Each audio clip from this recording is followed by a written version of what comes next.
Are the Nashville Predators seriously about to start a rebuild?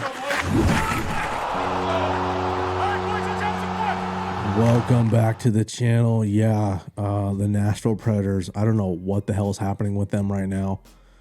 They're doing horrible. They're actually the last team in the league right now. That, if you can believe it, they are below Chicago and below my San Jose Sharks, which is freaking horrible. And considering how much money they spent this last offseason, yikes. We're going to start off talking about where this is all going and what I potentially could see on the horizon right now. We're going to pull up a tweet really quick. What Barry Trotz had to say this week on, it looks like a local talk show, radio talk show in Tennessee. I'm not going to talk too much about it right now. I'm not going to talk about, let this video play out, and we're going to kind of react a little bit here and just kind of dive into where Nashville is and where they're going. Here we go. Well, I think, we get on the road here a little bit. I'm trying to do some things right now. We will be limited a little bit because of some of the contracts that we do have. Lots of money. If we don't get it going, then I'm going to start our rebuild plan a little bit. What we did in the summer was, as I say, fantasy hockey until we become a good team. We do not become a good team, then we're going to see a lot more of our kids starting their process. Oh, and as we're watching this video, I can tell Florida just scored again. So things are not looking good for Nashville right now. Nashville and Florida are playing right now. So yeah, you just heard from Barry Trotz, the GM, saying how things are not going well and how they were playing fantasy hockey basically over the summer. And then if this team that is worth a lot of money or is being paid a lot of money doesn't turn it around, things are going to change in Nashville, and we're going to talk a lot about what changes are to come. So let's jump over. Let's talk about some stats really quick. And then I have some highlights that we definitely need to talk about that happened last night for Nashville. All right, let's do it. All right, we're going to jump in really quick. We're just going to talk about how the year's been so far and where they've been in the past. This year, they're currently 4-8-1. They're probably going to be 4-9-1 by the looks of what's happening behind me right now. Looking at their last starts in the last 5 years. Last year they started 4-6. This is in the first 10 games. They were 4-6-1, finishing 4th in the Central at the end of the year. And then in the 23 season, 3-7, finished 5th. 2022, 5-5, finished 5th in the Central. 21, they finished 5th in the Central with 5-5 record to start the year. And then the 2020 year was when they were actually 6-4 to start the year. They still finished 5th in the Central that year. So looking at their records for the last 5 seasons, they've been pretty consistent with their starts. They haven't been great. They've been pretty mediocre, and they've consistently been mediocre, which is sucks to say, but that's what it is. Last year they did have like a really crazy good run towards the playoffs where they had like a 18 game point streak. That was dope, and that was an exciting time. That was all about the U2 concert at the Sphere. If you don't remember that pretty much changed things around. I don't know if they need to have U2 come and perform for them this year to change things around, but they definitely need to get a spark going because it hasn't been great so far. We're moving on to the next one. Looking at this year and this past summer, they committed $111.5 million. That is a lot of money to some players this past free agency. Who did they get? Well, they got Steven Stamkos. We know about that one. They got Brady Skjei. That one's a great signing. And then Jonathan Marchessault. No one really saw that one coming. So on paper, their free agency was a home run, straight up. Like, you can't argue with how they did in free agency this past summer. I think everyone, including myself, when it came down to predictions, I had the Nashville Predators like competing for the Stanley Cup, especially in that Central Division, how competitive it is and how stacked it is. The players that are on all those teams' rosters, this roster seems like if they can get it going and they can build off of last year's momentum, they could compete I would think pretty well, but so far it hasn't been great. To start the year, they've been outscored 31-44. Nothing too crazy. It's not like the goaltending has been bad. The goaltending's average, but 3.19 goals against, 0.854. That's both goalies combined. That's UC Saros and Wedgwood, both combining. Again, that's what they're looking at right now. So the goaltending hasn't been bad. Yossi Saros got a fat deal in the summer with the free agency signings as well. He re-signed with them, so that's part of that equation. They did lose Askarov to my San Jose Sharks. That deal is looking pretty damn good right now. So I'm pretty stoked on that one. If they are the worst team in the league, it's not going to look so great, but it is what it is. But surprisingly, their PK is ranked first in the league right now. I haven't seen it as after this game, but I've looked at the stats before this game, and right now their PK is top of the league, 93.2%, 3 for 44. So if you're looking for some positives for Nashville, their PK is pretty good, but then again, nothing's really happening from that. Power play ranked 13th in the league, 20.9%, 9 goals against on 43 attempts, or on 43 power plays they've had. So again, not spectacular whatsoever, especially again, looking at that power play unit. Stamkos, you got him there. You got O'Reilly. I forget who else is on it, but I mean, look up and down the roster, man. You could pick any player on that roster, and you can see like they could potentially have a crazy good power play unit if they can get things going. But for whatever reason, they can't get going. All right, what else we got here? We're looking at the rest of the year so far, how it's happened, so how they've got here. This was crazy to me because looking at all the losses, I went and I looked at all the highlights and all the reviews that I could possibly find on these guys. And the thing that's shocking to me is who they've lost to and who they beat thus far. They're playing probably, if not the best team in the league right now.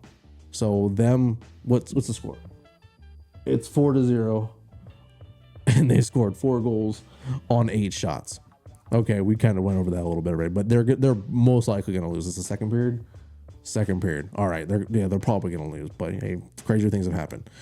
But looking at their losses, okay, they've lost to Dallas, Detroit, Seattle, Edmonton, Detroit again, Tampa Bay, Edmonton as well again, LA, and then Washington last night. And then again, probably add 4 to that list, right? Their wins have come to Boston, who hasn't been great themselves either. I already made a video on that. If you haven't seen that one, go watch it up somewhere over here. You can see how Boston's doing, and they haven't been pretty much at all this year. They lost to Chicago, a team that's rebuilt. Oh, I'm sorry, they won against Chicago, a team that's rebuilding. So take that for what it is. Columbus is kind of right there. They're kind of in the middle. I'm going to say they're a good team. I wouldn't say they're a bad team, but they're definitely not top tier. And then they beat Colorado pretty handsomely. I think out of all the teams they've beaten so far, Colorado on paper with their roster have been the best team they beat thus far. But then again, Colorado's having their own struggles. So can you say Colorado's a good team right now? I can't say that, but hey, crazier things have happened in the next coming weeks. We'll see. Their wins, what's crazy to me is so far at the time of this recording, they've only beaten one team that is at 500, and that's Columbus.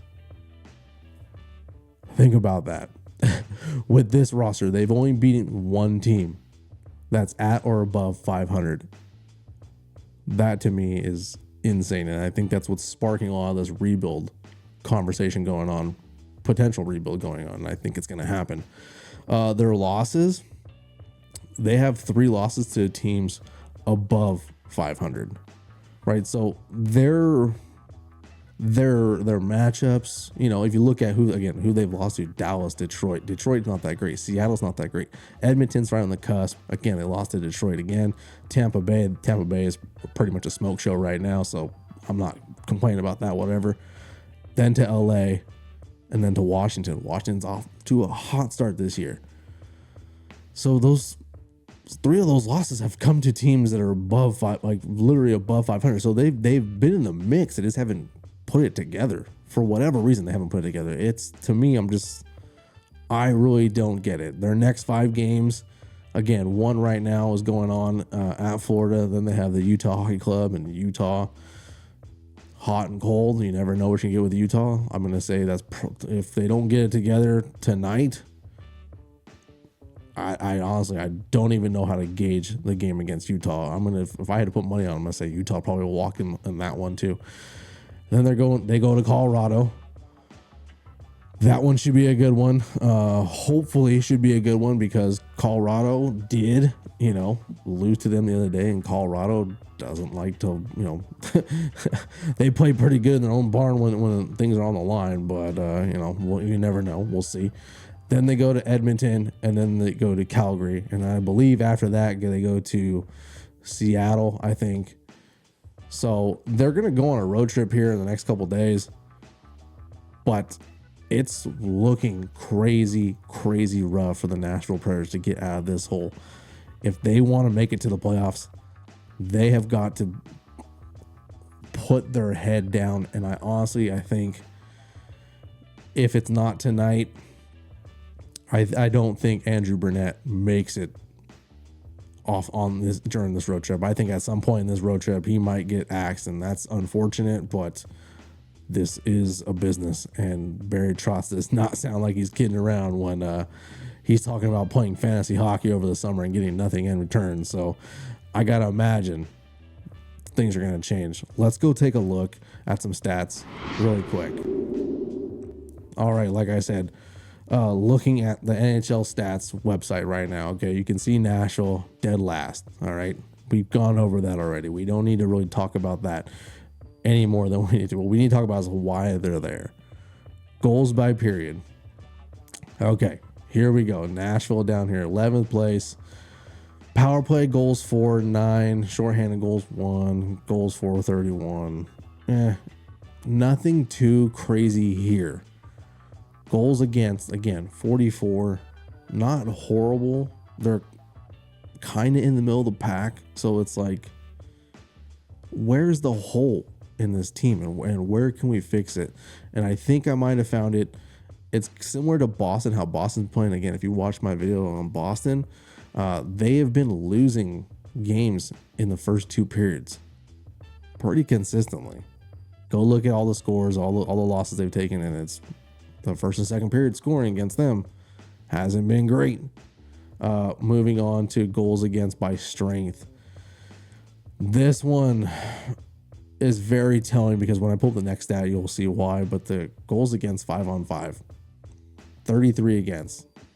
Goals for are goals against the whole since they've been playing. It's been 44. So 5-on-5 has been pretty gross for them. They don't rank super low on the list here. I mean, they're pretty high considering how many goals against them they've had. Again, not pretty. And I think it's the next stat. Maybe this is the shots. Where are they? How are they doing on shots? Where do they go? There they are. 18th in the league. So shots against per game, 32, 38. So this is going to go to my next stat. This is all where it's all building to. The shots against haven't been great. And here it is. We're looking at, this is not it. I'm sorry. It's the next slide. Where'd it go? Oh, it is this slide. I'm sorry. It is this one. I just have it ranked differently.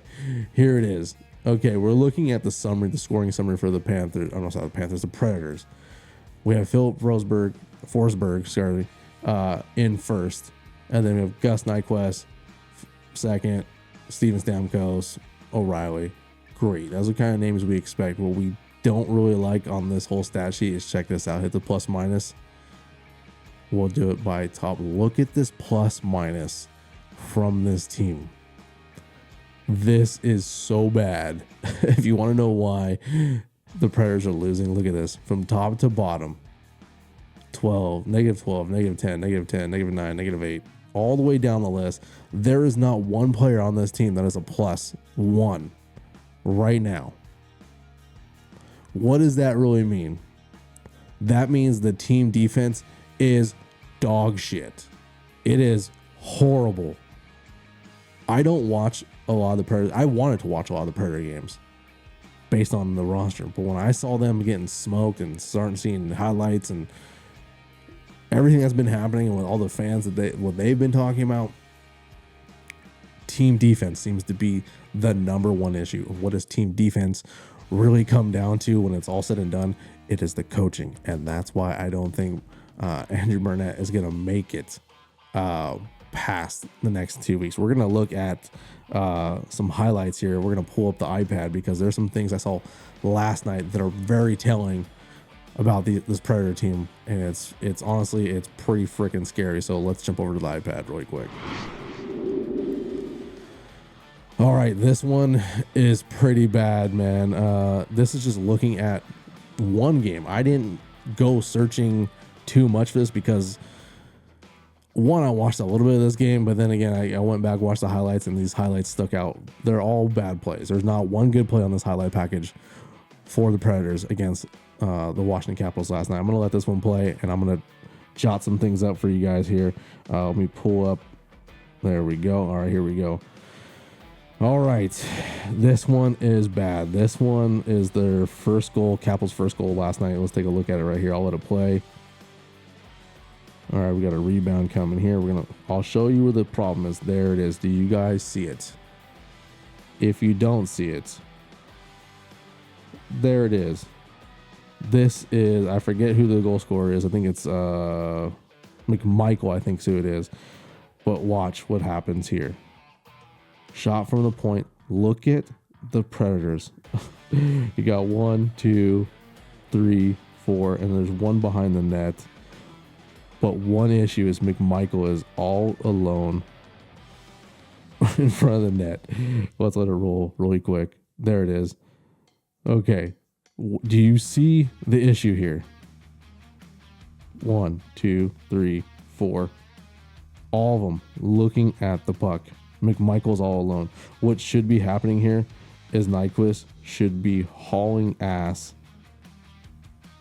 Instead of looking at the puck, he should have been in front of the net, following his man. I don't know what the hell happened here. And this, again, it goes back to coaching defense. This is why I think Brunette does not make it in the next week or so. Here it is again. You can see it clear as day.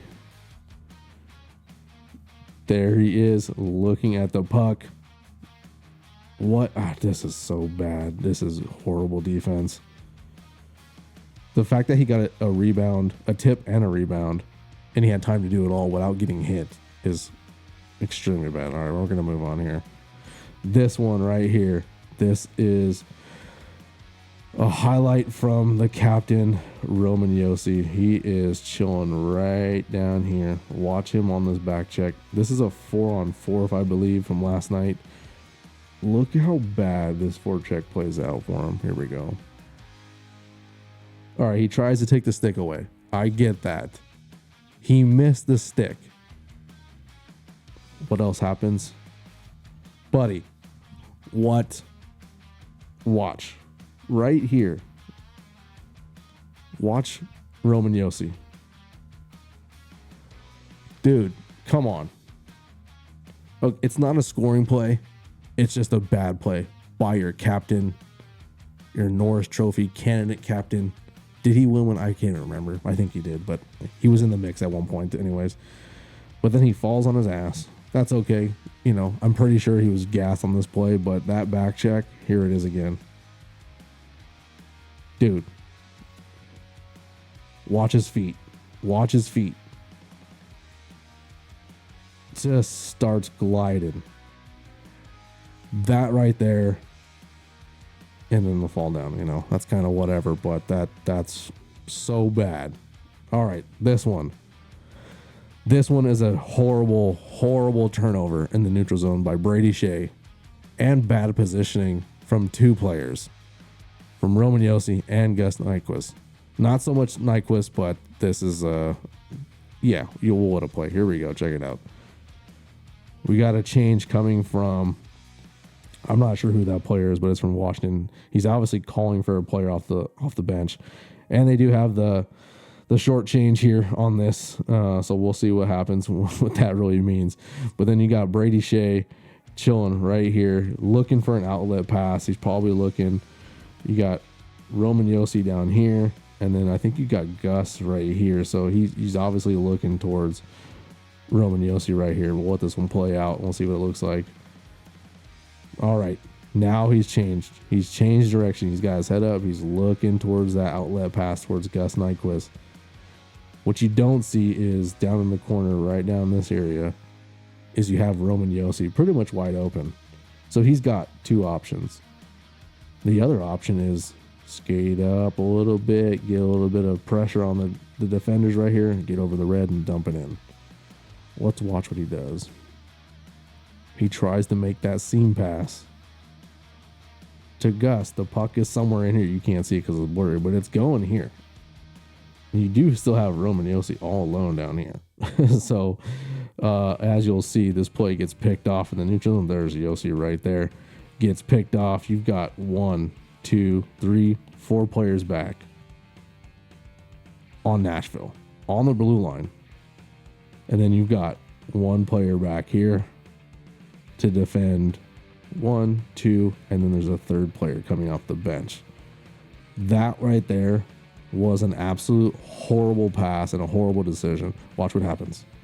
Here comes the transition. There's everyone. Look at everyone sitting behind the blue line. Let's clear that off here. And then this is McMichael right there. All alone.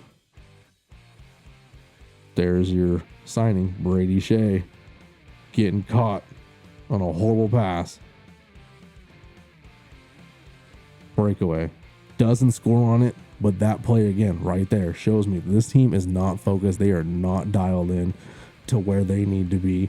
And again, to me, that comes back to coaching.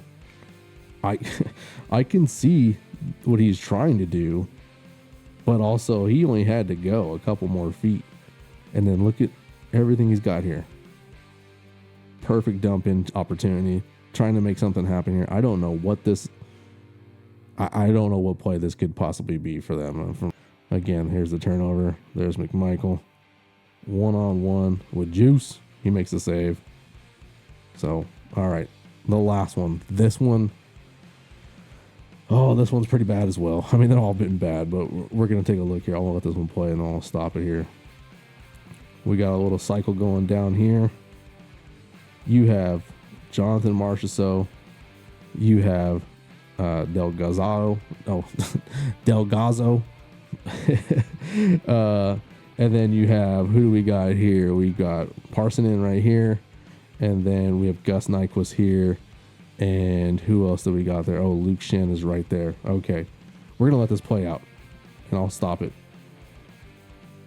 Delgazzo right here. Watch him right here. He left his man down in the corner. Okay. You got Ovi here with a little bumper pass. And it's going to go straight here. You have a nice little containment box. But that bumper pass from Ovi was top notch. Did you see, if I can go back, I'll go back a little bit. Watch his head. Watch Delgazzo. Watch his head snap back. Shit, he got burnt. He knows it. He should not have made the push on the puck. I don't know who that player is right there. I can't tell from the highlight, but he should have never made that play. And he got caught bad, really bad. Here it is from this angle. There he is again. Yeah, a little tough stuff in the corner. Love to see that, but the position play right here. I don't know why. You can see he's looking at the potential support that he's going to need to present right here. But his man is right here. I don't understand this one bit. Here we go again. He just leaves his man. What should be happening is this player here should be coming down to support. Delgazzo right here should just be floating in this area right in here. I know my drawings suck, but right in there. No, he goes for the reach to the bumper pass, and his man is still Protas right there, all alone, gets caught straight into the crease. How you doing? Goal, no biggie. Look at, oh fuck, I got burnt. Yep, you did, and it's on the back of the net. Those are bad. Those are really bad. Yeah, man. For me, the Nashville Predators, they've got so many issues right now. It's And for me, it's going to trickle down to the coaching on that. I know it's hard to pinpoint exactly where the issues are, but just from that game alone, in the first 5 minutes of the highlight package presented by the NHL, I found those.